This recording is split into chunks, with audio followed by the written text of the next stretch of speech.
Sejumlah informasi dari berbagai daerah di Provinsi Banten kami sajikan dalam Berita Banten yang dipersembahkan oleh PRSSNI Banten dan disiarkan serentak oleh seluruh radio anggota di 8 kabupaten kota di Provinsi Banten.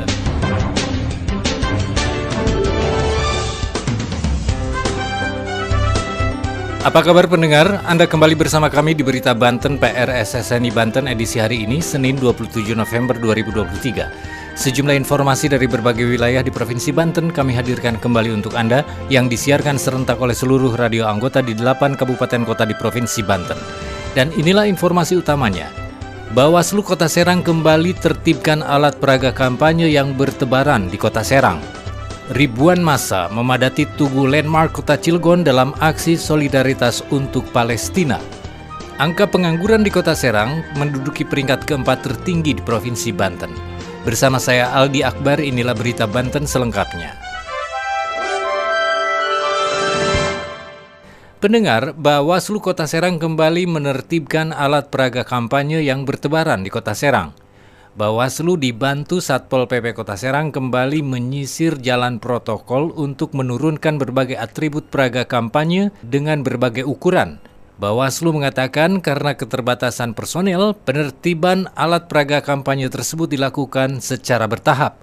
Berikut laporan Reni Susan dari Radio Mega Suara Serang. Badan Pengawas Pemilu Bawaslu Kota Serang kembali menertibkan alat peraga kampanye atau APK yang bertebaran di Kota Serang. Pada hari Sabtu 25 November 2023, petugas gabungan antara Bawaslu Kota Serang dengan Satpol PP Kota Serang menurunkan APK sebagai ukuran di Jalan Sepang, Kecamatan Taktakan, Kota Serang. Ketua Bawaslu Kota Serang Agus Aan Hermawan menyampaikan penertiban tersebut merupakan rangkaian penertiban hasil koordinasi dengan pemerintah daerah. Bawaslu Kota Serang menggandeng Pemkot Serang untuk melakukan penertiban melalui Perda Ketertiban Kebersihan dan Keindahan atau K3 tahun 2010. Diakui Agus, keterbatasan personel dan SDM membuat penertiban dilakukan secara bertahap. Sebelumnya Bawaslu Kota Serang bersama Satpol PP dibantu Dishub Kota Serang juga menyisir jalur protokol sepanjang Jalan Jenderal Sudirman hingga alun-alun Kota Serang. Pihaknya mengimbau kepada seluruh bakal calon untuk mematuhi tahapan kampanye. Demikian dari Mega Suara Serang, Reni Susan melaporkan untuk Berita Banten. Pendengar, ribuan massa memadati Tugu Landmark Kota Cilegon untuk melakukan aksi solidaritas untuk Palestina.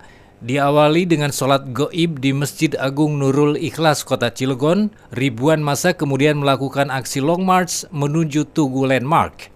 Dalam aksi bertema Cinta Cilegon untuk Palestina tersebut dihadiri oleh Wali Kota Cilegon, Wakil Wali Kota Cilegon, dan sejumlah pejabat daerah lainnya. Berikut laporan Reni dari Sam Radio Cilegon. Ribuan warga memadati Tugu Kota Cilegon untuk menunjukkan dukungan dan pembelaannya terhadap warga Palestina atas kebiadaban Zionis Israel Sabtu 25 November 2023. Sebelumnya, peserta aksi melakukan sholat goib di Masjid Agung Nurul Ikhlas dan dilanjutkan long march ke Tugu Kota Cilegon menyuarakan aspirasinya untuk kemerdekaan Palestina. Pantauan di lokasi, ribuan massa aksi bela Palestina dihadiri berbagai komunitas di Kota Cilegon bahkan dari luar Cilegon.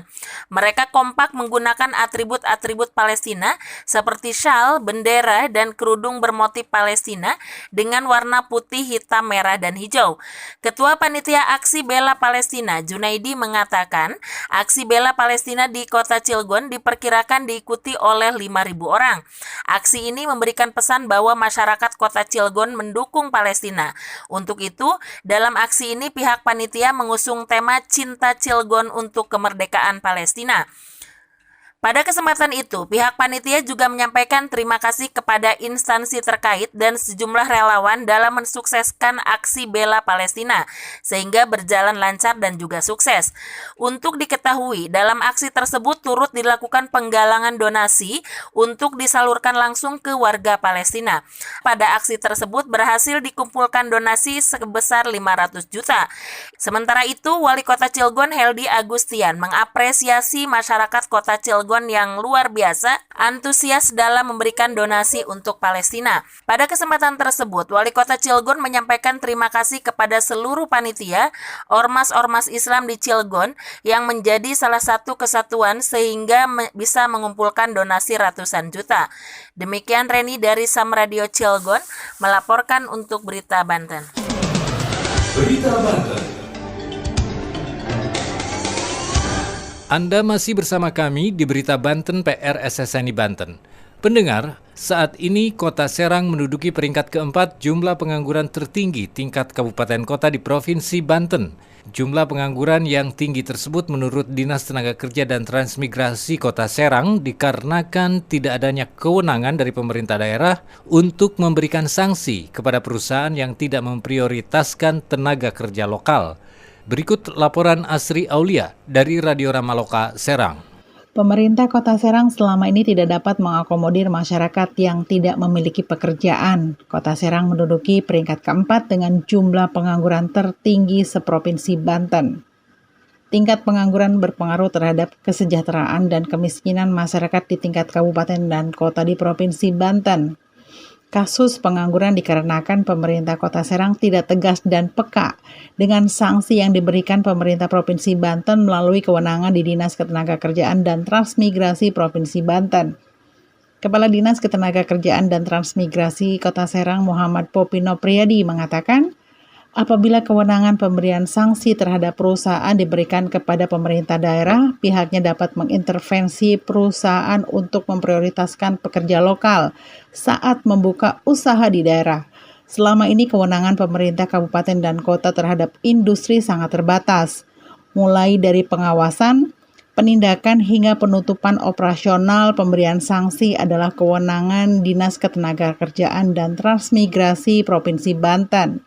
Pemerintah kota tidak bisa memaksakan investor atau pelaku industri untuk mengakomodir pekerja lokal di kabupaten dan kota. Selama ini pihak pengusaha banyak berkomunikasi dengan pemerintah Provinsi Banten. Sementara yang mengetahui persoalan di daerah adalah pemerintah kabupaten dan kota, sehingga berdampak pada angka pengangguran yang cukup tinggi.